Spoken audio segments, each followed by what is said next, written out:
জয় গুরু। খামখেয়ালি প্রাণ চ্যানেলে আপনাদের স্বাগত। আজ আমরা পড়ব রূপ লাগিয়ে আখি ঝুরে গ্রন্থ থেকে কিছু অংশ। জয় গুরু। রামায়ণে রামচন্দ্রের একটি বর্ণনা আছে। চিত্রকূট পর্বতে গিয়ে ভরত দেখলেন জটামণ্ডল মণ্ডিত চিরবল্কবাস কৃষ্ণাজিনধারী রামচন্দ্র পর্ণকুটিরে কুশাস্তরণযুক্ত মৃত্তিকা বেদিতে উপবেশন করে আছে। তবু মনে হচ্ছে তিনি সাগরান্তা পৃথিবীর অধীশ্বর। আমাদের ঠাকুরও তেমনি। বোটানিক্যাল গার্ডেনে বটগাছের নিচে তোলা সেই ফটোখানি যারা দেখেছেন তাদের কি মনে হয় না চিত্রং বটত রোর মূলে দক্ষিণামূর্তি শ্রী গুরুকেই দেখছি? অবশ্য দেখার মতো চোখ থাকা যায়। যাদের সে চোখ ছিল তাদের কাছে শশধরদার ওই মোটা ঠাকুরের আকর্ষণও কম নয়। 1333 সালে ভালো করে তা প্রমাণ হয়ে গেল। নীলাচলে ঠাকুর নিগমানন্দ গ্রন্থের প্রথমেই যে ফটো আছে ঠাকুরের তখন সেই বিগ্রহ। গুরুধান প্রতিষ্ঠা হচ্ছে। কার্তিক মাস 1333।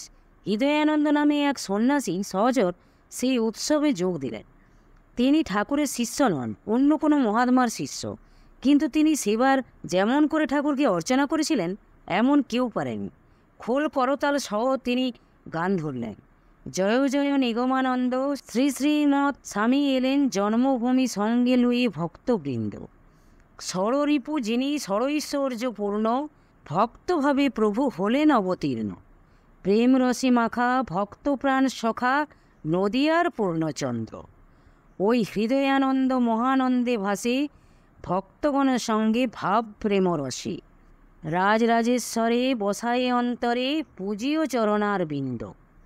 নরেশদা যাকে দেখে পাগল হয়েছিলেন, পীযূষ কিরণের যাকে দেখে শ্রী গৌরাঙ্গের উদ্দীপন হতো, রূপের বিচারে এ তো সে ঠাকুর নয়, তবু সেই।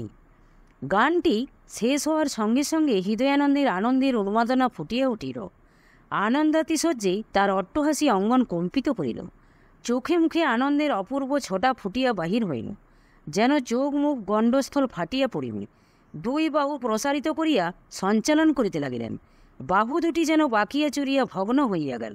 করুণাসিন্ধু ঠাকুর তার পঞ্চম বর্ষীয় বালকোচিত হাসি মুখে সন্ন্যাসীর ভাব দেখিয়া মুচকি মুচকি হাসিতে লাগিলেন।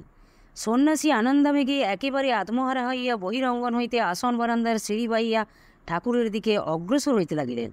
আর আবেগপূর্ণ কৃতজ্ঞতার সুরে ঠাকুর ঠাকুর বলিতে বলিতে ঠাকুরের সম্মুখবর্তী হইলেন। তখন ঠাকুর সন্ন্যাসীর মুখপানে তাকাইতে একটু ঊর্ধ্বদৃষ্টি হইলেন, আর মুখে সেই হাসি, সেই মধুর হাসি আর ঊর্ধ্বনয়ন ভঙ্গি কি যে অমৃত সিঞ্চন করিয়া ফুটিয়া উঠিয়াছিল। হৃদয়ানন্দ যখন সমীপবর্তী হইলেন তখন শ্রী শ্রী ঠাকুর সন্ন্যাসীর বুকের কাছে অঙ্গস্পর্শ না করিয়া একটু দূরে ডান হাতখানা বরাভয় নিদর্শনে ধরিতেই শক্তি সংবৃত হইল। ওই অবস্থার সাম্য বিধান হইল এবং সন্ন্যাসী সৎসুক দৃষ্টিতে তাহার দিকে চাহিয়া ভাবগদগদ স্বরে বলিলেন, তোরা ঠিক চিনেছিস, ঠিক ধরেছিস। হৃদয়ানন্দ তাকে কি সত্যিই চিনেছিলেন? পরদিন সাধারণ সভার শেষে তিনি সে কথা ভালো করে বুঝিয়ে দিলেন। সকলের ভাষণান্তে উঠে দাঁড়িয়ে হৃদয়ানন্দ যা বললেন তার সারমর্ম হল, বাংলাদেশে একালে কয়েকজন বিশিষ্ট সাধুগুরুর নাম শোনা যায়, যেমন ফরিদপুরে প্রভু জগৎবন্ধু, পাবনার অনুকূল ঠাকুর ইত্যাদি। প্রত্যেকের শিষ্যরাই বলেন তাদের গুরুর এই গুণ আছে, কিন্তু আমাদের নিগমানন্দের সম্বন্ধে এমন শুনিনি যে তার এই গুণ আছে। তার শিষ্যরা এ বিষয়ে এমন কিছু প্রচার করেননি বলে আমি জানি না। নিগমানন্দ আসলে নিগমানন্দই। এই অদ্ভুত ভূমিকা করে তিনি প্রশ্ন করলেন, শাস্ত্রগ্রন্থে এবং মহাপুরুষদের মুখে শুনিতে পাই যে ভগবান তথা সদ্গুরু মহাপুরুষদের কৃপা সকলের উপর সমানভাবে বর্ষিত হয়, কিন্তু আমরা এই প্রত্যক্ষ ভগবান মহাপুরুষের দর্শন লাভ করিয়াও তাহার কৃপা থেকে বঞ্চিত কেন? এই প্রশ্নের উত্তর আমি নিগমানন্দের শিষ্যদের নিকট শুনিবার জন্য জিজ্ঞাসা করিতেছি। যদি কেহ আমার প্রশ্নের উত্তর না দেন তবে ঠাকুরের কাছেই তাহার উত্তর প্রার্থনা করি। কেউই এর উত্তর দিতে পারলেন না। তখন ঠাকুরকেই উত্তর দিতে হলো।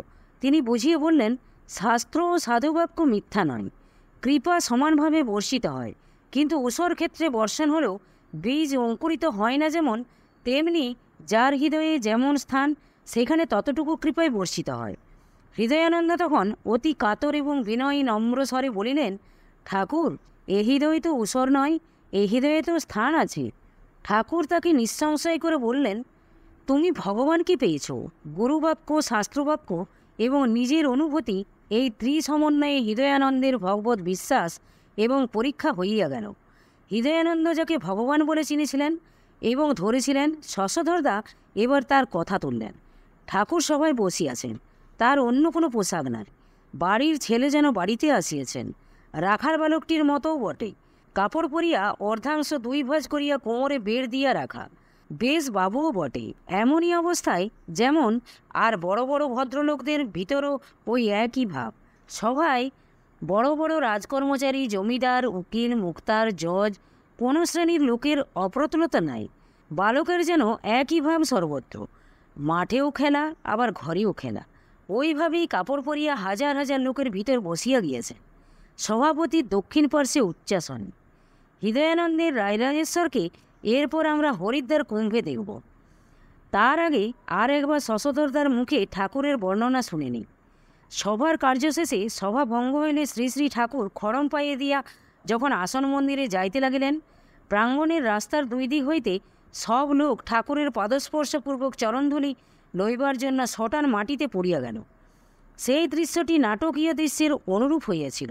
খড়মের নিচে কাহারও হাত না পড়ে অথবা মাথায় আঘাত না লাগে, এমনই সন্তর্পণে ঠাকুর তার সেই 3 মণ ওজনের দেহখানি দুলাইয়া 2খানা হাত রাস্তার 2 পার্শ্বের দিকে রাখিয়া অতি দ্রুত গিয়া আসন বারান্দায় উঠিলেন, যে দেখিয়া অবাক বিস্ময়ে ভাবিলাম, ঠাকুরের দৈহিক শক্তিও নিতান্ত কম নয়।